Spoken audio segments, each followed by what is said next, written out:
നമസ്കാരം. മേലുദ്യോഗസ്ഥനോ കീഴുദ്യോഗസ്ഥനോ ആകട്ടെ, ആ വ്യക്തി വിരമിക്കുമ്പോൾ അയാളെ മാന്യമായി പറഞ്ഞയക്കുക എന്നതാണ് നമ്മുടെ നാട്ടിലെ രീതി. ആ മര്യാദകളൊക്കെ പലപ്പോഴും രാഷ്ട്രീയ അതിപ്രസരം കാരണം കാറ്റിൽ പറത്തുകയാണ് നമ്മുടെ തദ്ദേശ ഭരണ സ്ഥാപനങ്ങളിൽ. തൊടുപുഴയ്ക്കടുത്തുള്ള കുമാരമംഗലം ഗ്രാമപഞ്ചായത്തിലാണ് വെള്ളിയാഴ്ച വിചിത്രമായ സംഭവങ്ങൾ അരങ്ങേറിയത്. 34 വർഷത്തെയും 5 മാസത്തെയും സേവനം പൂർത്തിയാക്കി പഞ്ചായത്ത് സെക്രട്ടറി ഷേർലി ജോൺ വിരമിക്കുന്ന ദിവസം. സഹപ്രവർത്തകർ എല്ലാവരും കൂടി ചേർന്ന് യാത്രയയപ്പ് നൽകിയിരിക്കും എന്ന് സാധാരണക്കാർ കരുതുന്ന ദിവസം. എന്നാൽ പോലീസിന്റെ വലിയ സുരക്ഷാ വലയത്തിലായിരുന്നു ഷേർലി ജോണിന്റെ യാത്രയയപ്പ്.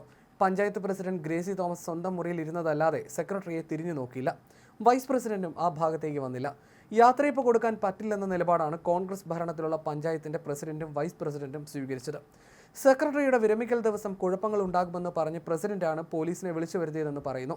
കോൺഗ്രസ് മാത്രമല്ല, CPM-ലെ 2 അംഗങ്ങളും സെക്രട്ടറിക്കെതിരാണ്. എന്നാൽ CPM-ലെ മറ്റൊരു അംഗത്തിന്റെ നേതൃത്വത്തിൽ ചെറിയ രീതിയിൽ സെക്രട്ടറിക്ക് യാത്രയയപ്പ് നൽകി.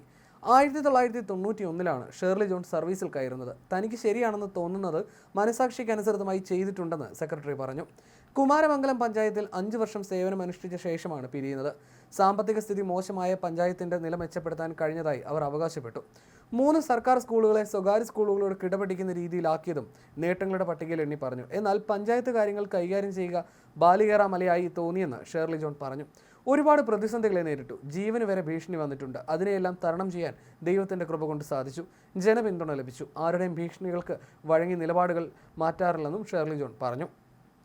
ഷേർലി ജോണിനെതിരായ രാഷ്ട്രീയ നീക്കം ഇന്നോ ഇന്നലെയോ തുടങ്ങിയതല്ല. ഷേർലി ജോണിനെ തൽസ്ഥാനത്ത് നിന്നും നീക്കി പകരം പുതിയ സെക്രട്ടറിയെ നിയമിക്കണമെന്ന് കുമാരമംഗലം പഞ്ചായത്ത് ഭരണസമിതി കഴിഞ്ഞ വർഷം പ്രമേയം പാസാക്കി സർക്കാരിന് നൽകിയിരുന്നു. പഞ്ചായത്തിലെ ജനപ്രതിനിധികളോടും പൊതുജനങ്ങളോടും ധിക്കാരപരമായി പെരുമാറുന്ന സെക്രട്ടറിയുടെ നടപടി മൂലം പഞ്ചായത്തിന്റെ പ്രവർത്തനം സുഗമമായി നടക്കുന്നില്ലെന്നായിരുന്നു ഭരണസമിതിയുടെ ആരോപണം. പഞ്ചായത്തിലെ വികസന പ്രവർത്തനങ്ങൾക്ക് സെക്രട്ടറി തടസ്സം നിൽക്കുകയാണെന്നും ഭരണസമിതി ആരോപിച്ചിരുന്നു. എന്നാൽ സെക്രട്ടറിയെ മാറ്റുന്നത് സംബന്ധിച്ച് പഞ്ചായത്തിൽ ഭരണപ്രതിപക്ഷ ഭേദമന്യേ ഭിന്നാഭിപ്രായം ഉയരുകയും ചെയ്തിരുന്നു. എന്തായാലും വിരമിക്കൽ നാളിൽ പഞ്ചായത്ത് സെക്രട്ടറിയോട് ഈ വിധം പെരുമാറിയത് ശരിയായില്ലെന്നാണ് നാട്ടുകാരും പറയുന്നത്.